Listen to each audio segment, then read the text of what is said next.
Yes, सो अब हम शुरू करते हैं इस विषय को। अनुराग सिंह ठाकुर। धन्यवाद अध्यक्ष जी। मैं भी पूरे सदन की ओर से पहले आपका आभार प्रकट करना चाहूँगा कि इस विषय को लेकर न केवल आज बल्कि पिछले 3 वर्षों में जब भी बिजनेस एडवाइजरी कमेटी की मीटिंग हुई और बाकी विषयों पर 193 में चर्चा आई, तब सस्टेनेबल डेवलपमेंट गोल्स की ओर आपकी ओर से भी प्रमुखता से बात रखी गई कि हमें इन विषयों पर चर्चा करनी चाहिए। और मुझे खुशी इस बात की है कि जहां पर बाकी सस्टेनेबल डेवलपमेंट गोल्स तभी उसके लक्ष्य की पूर्ति होगी अगर ये गोल नंबर 3 जो हम सब के और पूरे सभी भारतीयों के स्वस्थ और तंदुरुस्त जीवन के लिए हर वर्ग के लिए अगर हम जब तक उसके लक्ष्य की प्राप्ति करेंगे तभी बाकी सस्टेनेबल डेवलपमेंट गोल्स की प्राप्ति हो पाएगी। मुझे लगता है इसके लिए जितना आपका आभार प्रकट किया जाए, और आपने कहा है कि सामूहिक जिम्मेदारी लेते हुए समूचे भारतीयों के स्वस्थ और तंदुरुस्त जीवन के लिए हम सबको आज इस पर चर्चा करनी चाहिए। निश्चित तौर पर अध्यक्ष जी, because the goal number 3 of the sustainable development goals is to ensure healthy lives and promote well-being of all at all ages. And this goal is essential for overall sustainable development. To some extent, the global efforts have been successful in increasing life expectancy and reducing the spread of HIV, AIDS, polio, and the other diseases, which were major causes of infant and maternal mortality. हालांकि उनमें जरूर कुछ कमी आई है, लेकिन ये भी बहुत ज़रूरी है कि हमें इसके अलावा न केवल मृत्यु दर को कम करना है, बल्कि एक स्वस्थ जीवन देने के लिए, एक क्वालिटी लाइफ और हेल्दी लाइफ देने के लिए भी बहुत प्रयास करने हैं। और उसके लिए बहुत ज़रूरी है कि फैमिली प्लानिंग, परिवार नियोजन जैसी बातों से लेकर जिस पर अक्सर हम लोग राजनीतिक तौर पर बट जाते हैं, जब जब परिवार नियोजन की बात आती है तो कोई धर्म, जाति और बाकी राज्यों पर लेकर उस पर बात आनी शुरू हो जाती है। अगर हम कुल मिलाकर आंकड़ों को देखें तो कितने हजार लोगों के ऊपर डॉक्टर होने चाहिए, हमारी वो संख्या बहुत कम है। आबादी लगातार बढ़ती चलेगी, लेकिन उस तरह से डॉक्टर्स और स्वास्थ्य केंद्र नहीं बन पाए, संस्थान नहीं बन पाए। नशे पर रोक लगे, उसका उपचार हो, युवाओं के नशे के प्रति रोका जाए, इसकी ओर भी हमें ध्यान देना पड़ेगा। दुनिया भर में सबसे ज़्यादा रोड एक्सीडेंट किसी देश में होते हैं तो उनमें भारत का एक नाम आता है। और दुनिया भर की जो सबसे ज़्यादा पोल्यूटेड सिटीज़ हैं, उन 20 पोल्यूटेड सिटीज़ में से आधी जो है वो केवल भारत में है। ये बहुत बड़ा चिंता का विषय है, क्योंकि 10 लाख से ज़्यादा मृत्यु किसी आंकड़ों के अनुसार 2015 में केवल पोल्यूशन की वजह से हिंदुस्तान में हुई। रोड एक्सीडेंट्स भी 8% प्रति वर्ष बढ़ रहा है, और जिसके कारण मृत्यु हो रही है। और 1.5 लाख के लगभग लोग 2015 में ही रोड एक्सीडेंट्स में मारे गए। और तंबाकू के सेवन की वजह से भी लगभग 10 लाख लोगों ने अपनी जिंदगियां गंवाई हैं। इसके अलावा भी जो हानिकारक केमिकल्स है, उसके कारण, हवा और पानी के कारण लाखों लोगों की जिंदगियां पिछले कुछ वर्षों में गई हैं। इसलिए हमें प्रयास करना चाहिए कि हर भारतीय के लिए साफ वायु और पानी का प्रबंध किया जाए, और स्वच्छता अभियान की ओर हमारा ज़्यादा ध्यान हो। सैनिटेशन की फैसिलिटीज़ जो है वो भी हमें करनी चाहिए।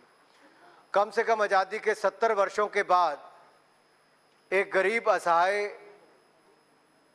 पिछड़े वर्ग या किसी भी वर्ग का कोई व्यक्ति आता हो, वो इतनी तो सरकार से उम्मीद रखता है कि मुझे साफ वायु से लेकर, साफ पानी से लेकर, 2 वक्त की अच्छी रोटी से लेकर अच्छा जीवन जीने की उम्मीद मिले।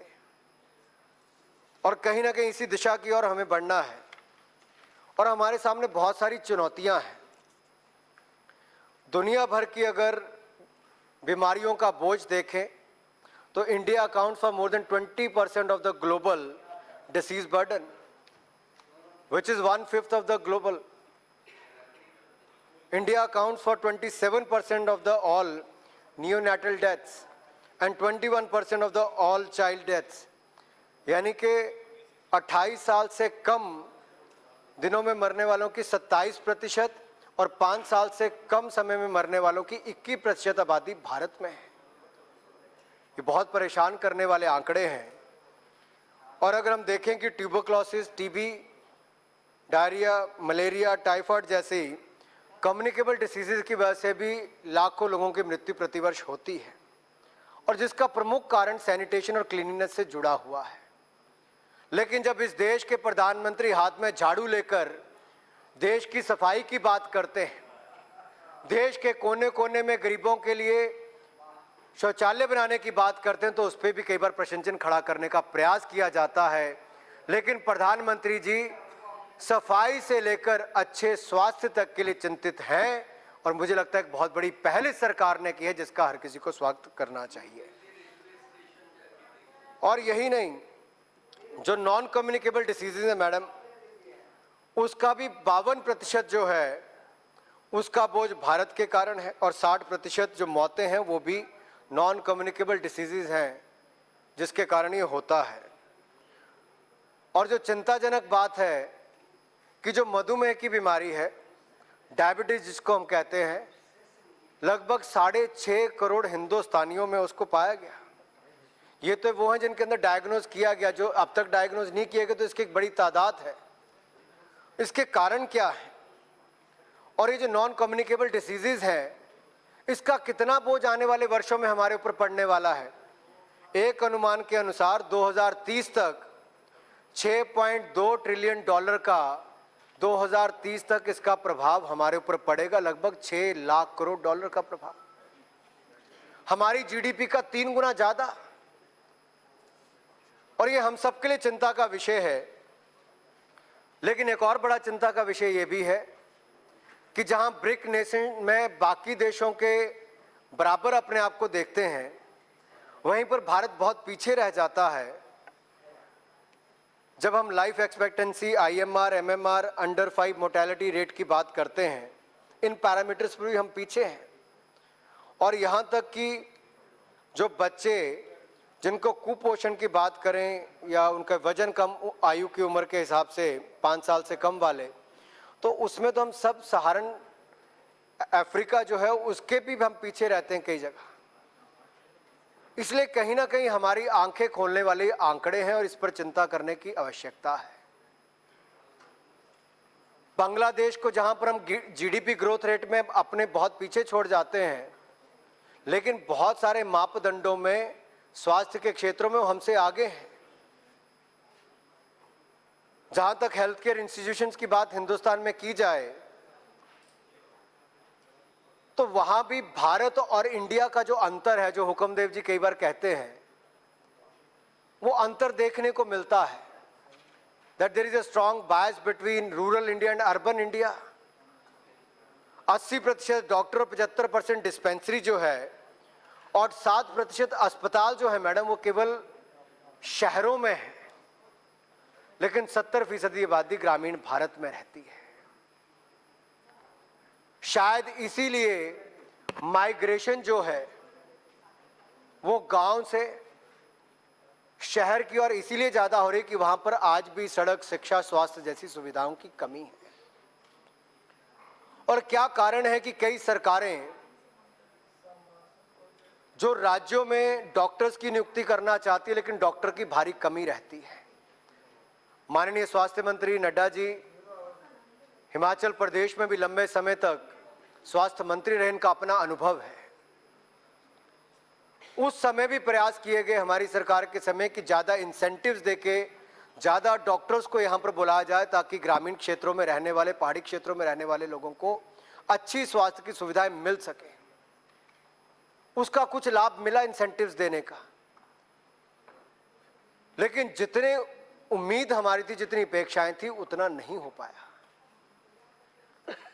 भारत सरकार ऐसे कौन से कदम राज्य सरकारों के साथ मिलकर उठाना चाहती है जिससे ग्रामीण और पिछड़े क्षेत्रों में जो डॉक्टरों की कमी है उसको पूरा किया जा सके? ऐसे कौन से आप इंसेंटिव्स देने वाले हो?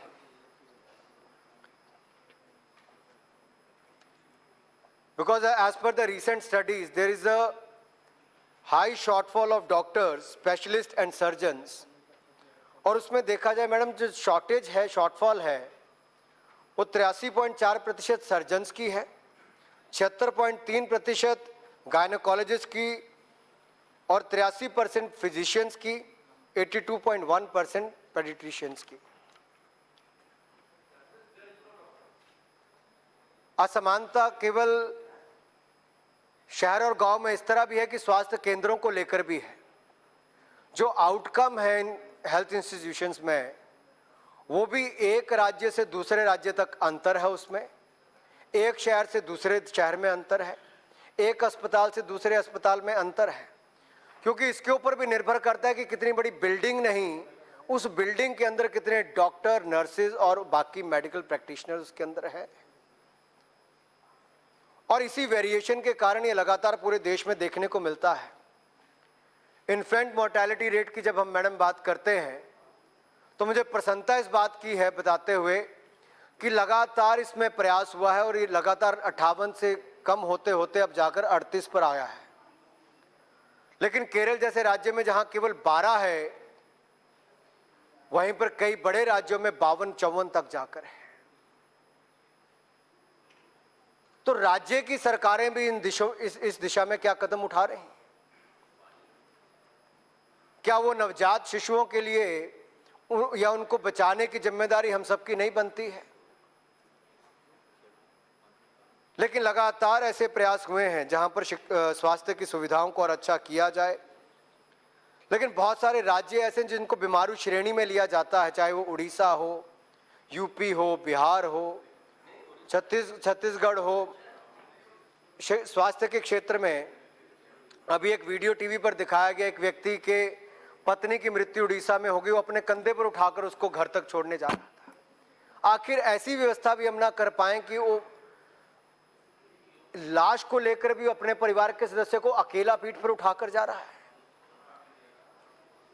मुझे लगता है हमें इस विषय में बड़ी गंभीरता के साथ सोचना चाहिए। कोई राज्य हो, चाहे वो छत्तीसगढ़ है, मध्य प्रदेश, कोई राज्य है,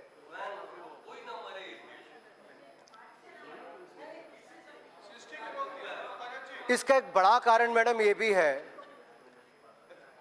कि जो खर्चा है स्वास्थ्य पर वो बहुत कम हमारी ओर से किया जाता है और ये पब्लिक एक्सपेंडिचर बढ़ना चाहिए। आज के समय में हमारी जीडीपी का मात्र 1.3% 2009 से लेकर 2016 तक खर्च होता रहा,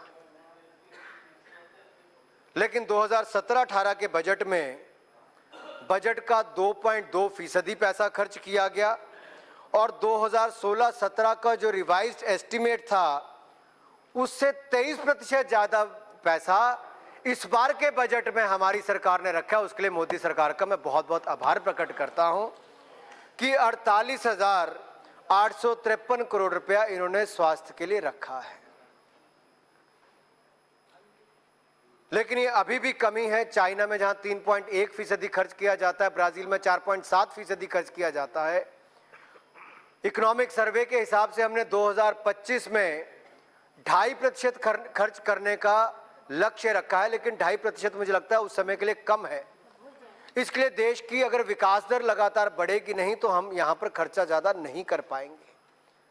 इसलिए देश का विकास भी जरूरी है। अगर देश के स्वास्थ्य को, देश की अर्थव्यवस्था को भी स्वस्थ रखना है और देश की जनता को भी अगर स्वस्थ रखना है तो दोनों में जीडीपी में वृद्धि होनी चाहिए और हमारी जीडीपी का एक बड़ा हिस्सा स्वास्थ्य विभाग पर खर्च हो, ऐसा भी हमें प्रयास करना चाहिए। ऐसा नहीं है मैडम कि हमारे देश में सब कुछ खराब ही चल रहा है।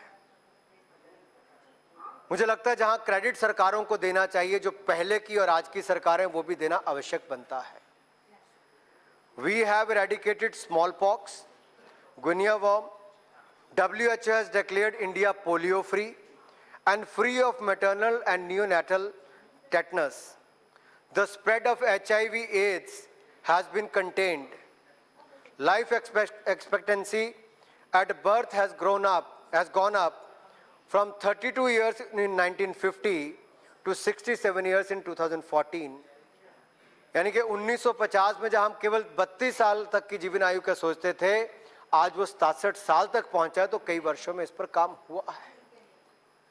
लेकिन यहां पर भी मेरा एक प्रश्न है, जैसे हम शिक्षा के क्षेत्र में कहते हैं कि our focus has been on the literacy rate rather on the quality education, साक्षरता की ओर हमारा ध्यान रहा, गुणात्मक शिक्षा की ओर कम रहा, तो क्या यहां पर भी हम केवल मौत की दर को, मृत्यु दर को कम करने में चले गए कि क्या हम सच्ची में स्वस्थ और तंदुरुस्त जीवन देने में सफल हुए हैं? मुझे लगता है इस पर भी हमें विचार करने की आवश्यकता है,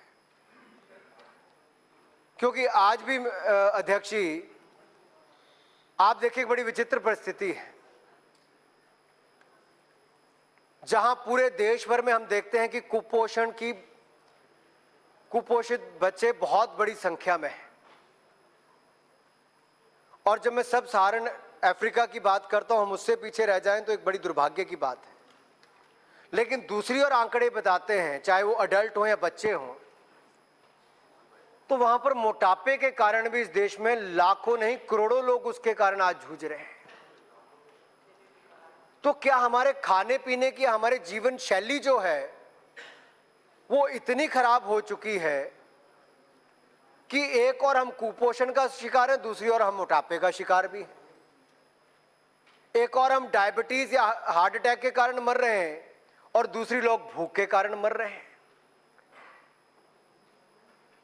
इस पर इसलिए चिंता और चर्चा करने की जरूरत है कि क्योंकि केवल स्वास्थ्य विभाग की बात नहीं, मुझे लगता है माननीय मंत्री जी को ये एचआरडी मिनिस्ट्री से लेकर, स्किल मंत्रालय से लेकर, इंडस्ट्री से लेकर बाकी मंत्रालयों तक भी बात करनी चाहिए कि हम अपनी जीवन शैली में कैसे बदलाव लेकर आए, ज्यादा से ज्यादा लोगों को जागरूक कैसे करें, कि हम खेलों से लेकर बाकी सब तक आम जनमानस को जागरूक करें, ताकि एक स्वस्थ और सफल जीने में हम सफल हो सके।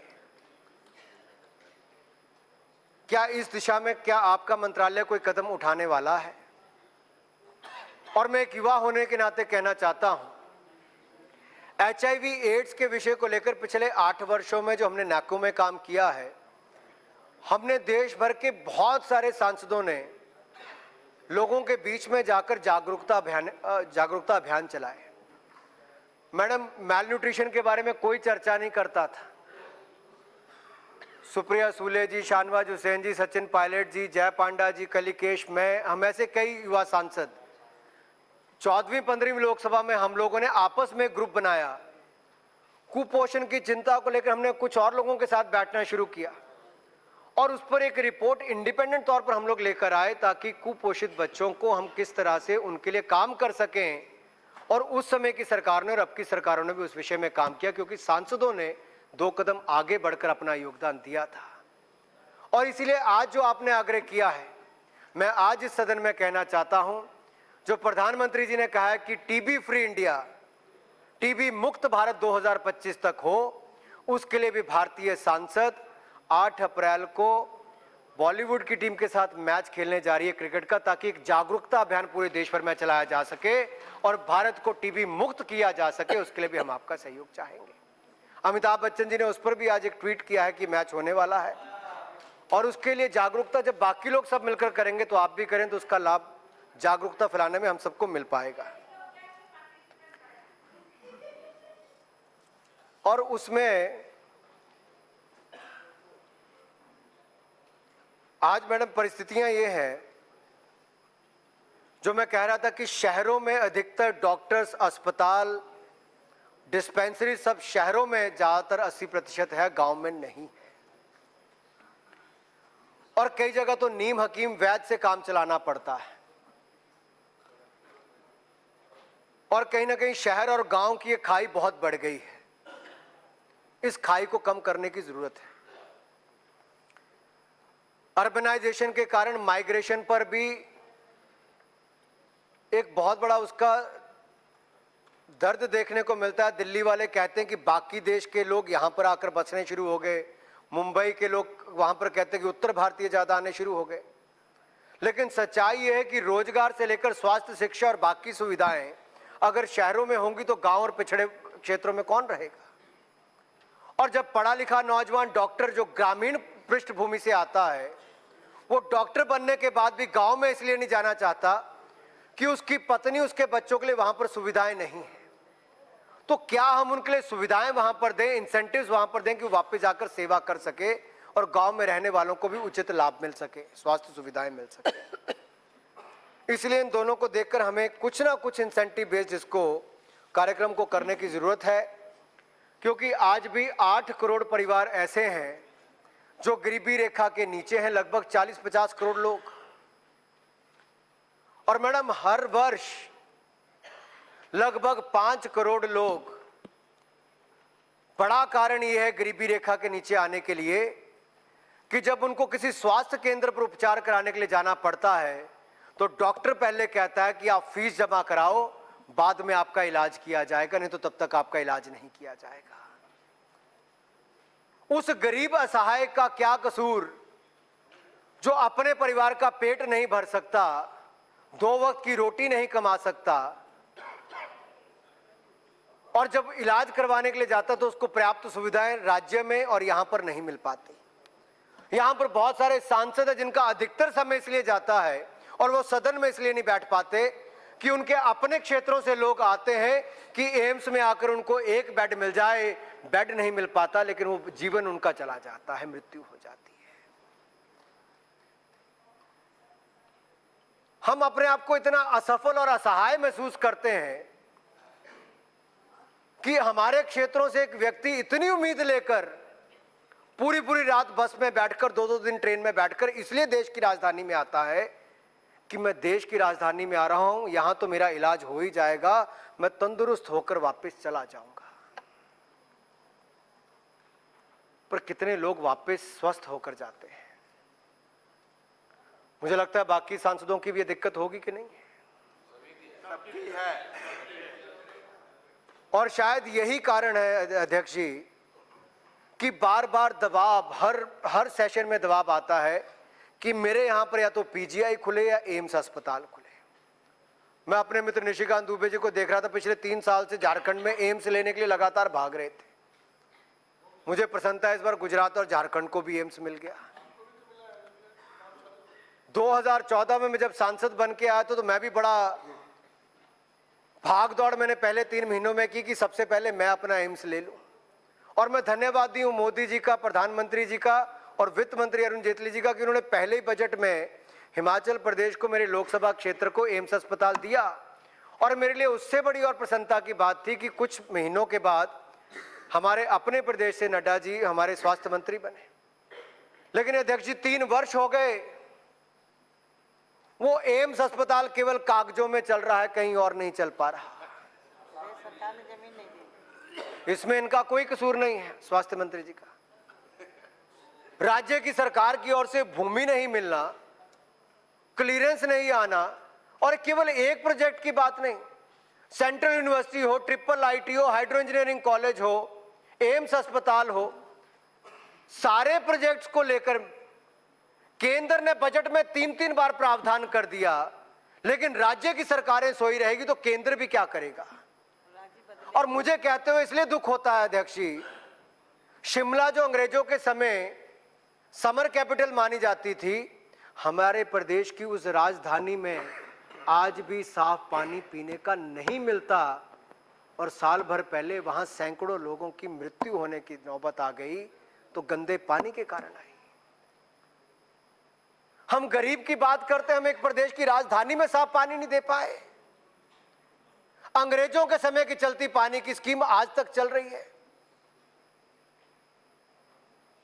हम कम से कम, जो आपने पहला शब्द कहा कि हम इस चर्चा को राजनीतिक तौर पर ना बांटें, और मैं भी पूरे देश के सभी सांसदों से, सभी सरकारों से निवेदन करना चाहता हूं, जहां विकास की बात आती है, जहां सड़क, शिक्षा, स्वास्थ्य की बात आती है, वहां पर राजनीति को पीछे छोड़कर राष्ट्रहित में हमें निर्णय लेना चाहिए, ऐसा हमें प्रयास करना चाहिए। कम से कम हम विकास में राजनीति ना करें। ना वो मेरे लिए अस्पताल बन रहा, ना दूसरे के लिए। मैं कभी ये नहीं देखता कि कौन किस विचारधारा वाला मेरे पास एप्लीकेशन लेकर आया कि किसको अपने इलाज के लिए पैसा चाहिए। वो एक गरीब है जिसको मेरे माध्यम से सहायता चाहिए। और मैं धन्यवाद करना चाहता हूं कि प्रधानमंत्री जी ने अपने सहायता कोष के माध्यम से सैकड़ों लोगों के जीवन बचाने का जो प्रयास किया है, उसके लिए उनका बहुत बहुत आभार प्रकट करना चाहता हूं।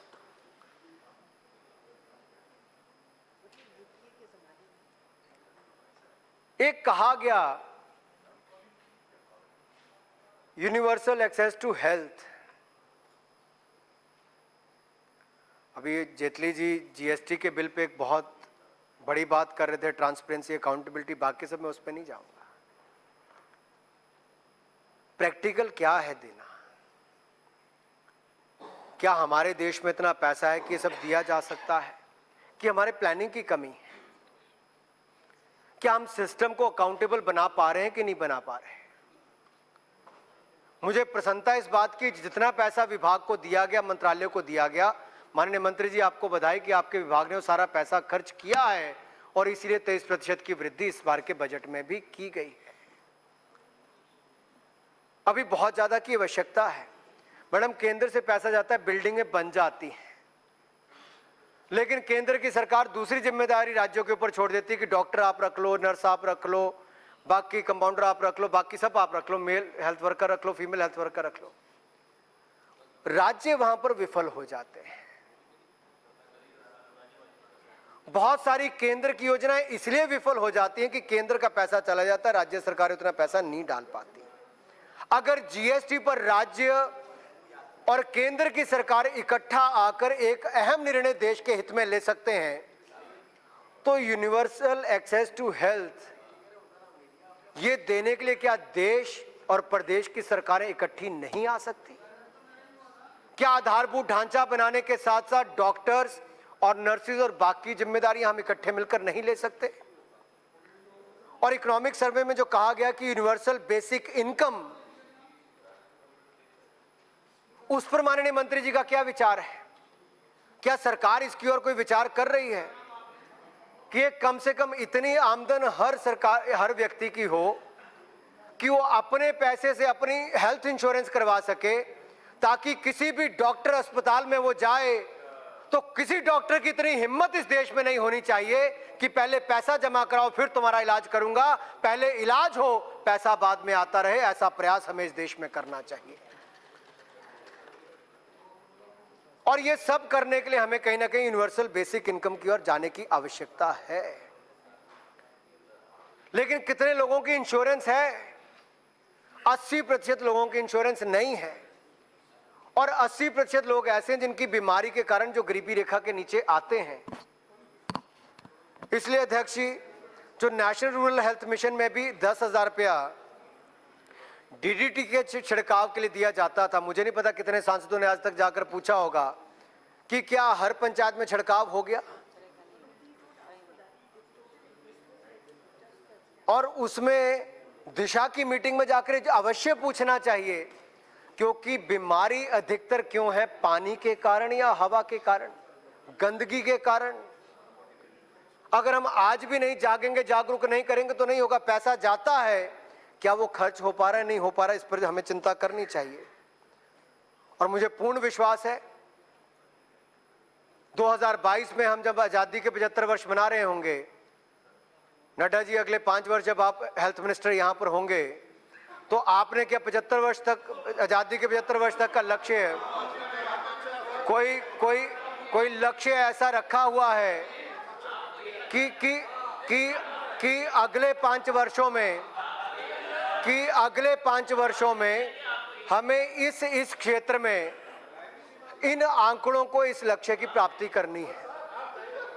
क्योंकि 2022 एक महत्वपूर्ण वर्ष है जब हम अपने आजादी के 75 वर्ष मना रहे होंगे। इसलिए अगर प्रधानमंत्री जी ने कहा कि मैं सबको घर दूंगा, सर ढकने के लिए छत दूंगा, और उससे बहुत पहले हर किसी को बिजली का प्रावधान भी करने का हमने जो संकल्प लिया था पूरा किया है, तो निश्चित तौर पर स्वास्थ्य के क्षेत्र में भी आप बहुत बड़ी भूमिका निभाने वाले हैं। एक बहुत सारे ऐसे युवा डॉक्टर आकर मिलते हैं जो विदेशों में पढ़कर आए, उनके लिए यहाँ पर एक टेस्ट रखा जाता है, जिसको पास करें तब जाके उनको नौकरी करने का प्रावधान दिया जाता है। एक तरफ हजारों लोग डिग्री लेकर डॉक्टर खड़े हैं जिनके पास नौकरी नहीं है, जो विदेशों से पढ़कर आए। दूसरी ओर कमी है कि हजारों डॉक्टरों की कमी हर लोकसभा क्षेत्र में है। क्या सरकार इस ओर देख रही है कि उनको ग्रामीण भारत में सेवा करने का मौका